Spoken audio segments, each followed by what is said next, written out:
Alright, well, I just thought I'd make a little video on what's going on here with the Toyota pickup. So, as you can see, my AISIN pressure plate has arrived, and I've got my flywheel from LC Engineering here. This particular flywheel is the 1051018, and what it is it's actually a 35-pound steel flywheel. It'll bolt up to the back of a 22 RE. I've got my belt housing over here. I just finished cleaning in the sink, and so I thought I would just make this video kind of cover a few points in case it might help anyone in the future. The clutch here is an AISIN CTX-107, and you can see some of the numbers there. I bought this off eBay. It's about a $90 pressure plate. You can see it's really beautifully made. It's a very heavy-duty pressure plate. It's basically, you know, this company's OEM Toyota type stuff.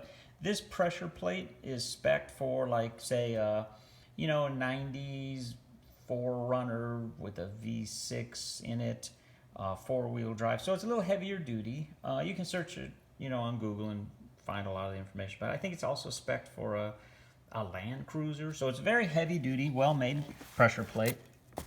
As I think I mentioned in one of my other videos, I used to snap the pressure plate rings on my Datsun all the time, and so I'm a little touchy about running stock rated pressure plates. I always like to go a little heavier. Usually it's not felt too much in the pedal, but you know, you end up with a much more durable kind of engagement and clutch disc life because you've got more clamping pressure. If I'm not mistaken, this one has 1,800 pounds of clamping force. Not totally sure how they rate stuff, but that's what it says. The flywheel, since I pulled the gearbox out of the truck to go through it, and I might have mentioned in one of my other videos, my truck actually has a W58 out of a 1991 Toyota Supra, so it has not the W55 that you would expect, and the W58, yeah, good for a couple hundred horsepower, and it's got more streetable gearing, which I like. And since my little Toyota pickup is going to be basically a highway cruiser and around town, I prefer the street gears. So as far as the flywheel goes, you might be asking yourself, why would you put a 35-pound huge monstrosity in place of the 24.5-pound stock flywheel? Or why wouldn't you go to like a 12 or 16 pound? And I'll tell you why. When I was younger, I used to drag race my cars between stoplights as often as possible. And I built a lot of motors, and I talked to a lot of engineers, and I posed that question to them. And I said, what's better, lighter or heavier? And they said, well, you know, if you're autocrossing your car or road racing it, you might want a light flywheel because it allows the motor to, you know, rev up faster out of corners because there's not as much rotational mass involved. So when you step on the gas, the motor will rev up and away you go through the corner. But if you are driving on the highway or you are, you know, doing a quarter-mile run, once you get a heavy flywheel moving, it has a tremendous amount of kinetic energy that is passed along between the shifts. So a car with a lighter flywheel will tend to get off the line faster, but once you get your flywheel moving, it really kind of gives you back everything you lost on the first shift.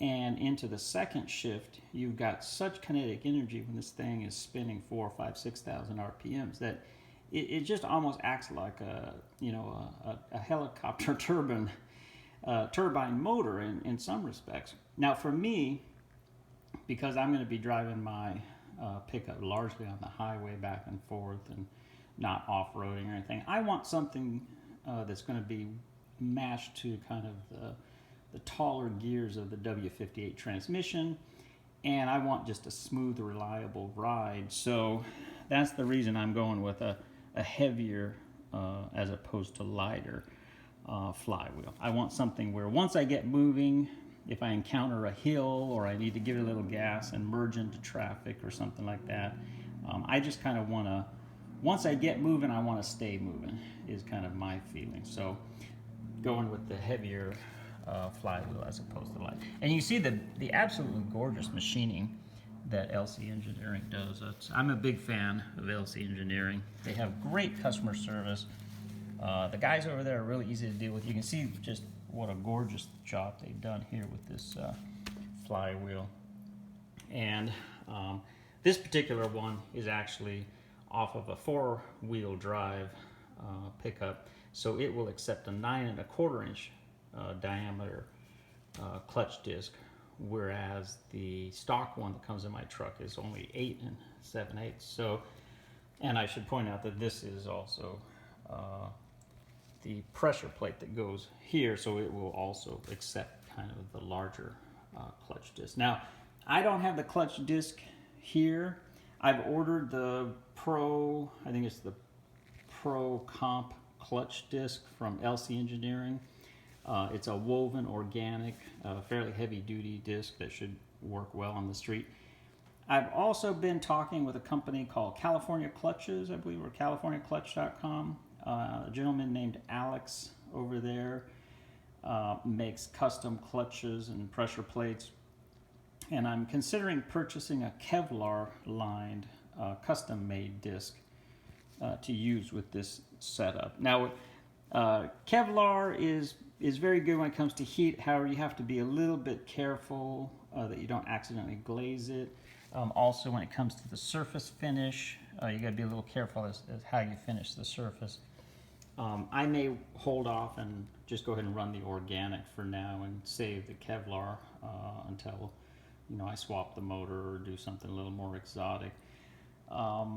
Also, my girlfriend is going to be driving this truck, and as good as she is driving a manual gearbox, sometimes she does jump into the truck with her high heels on, and I would hate to have her, slip my Kevlar clutch, and that would be the end of it. So, because I'm going to be kind of letting Abigail drive my pickup, I think I'm probably just going to stick with the organic clutch disc in there and not lose any sleep over that. But so that's where things stand with the pickup truck. Hopefully you guys have kind of enjoyed the update here. When I get the clutch disc in, I'll make another video. And as I mentioned, I've got my bell housing over there for the transmission, and the gearbox is disassembled downstairs. So I'm going to clean it and put it back together here pretty quick. And I'll make a follow-up video on that. So, okay, well, thanks for watching. Hopefully you've enjoyed this video. As always, if you have any questions or comments, feel free to use the section below. Thanks for watching.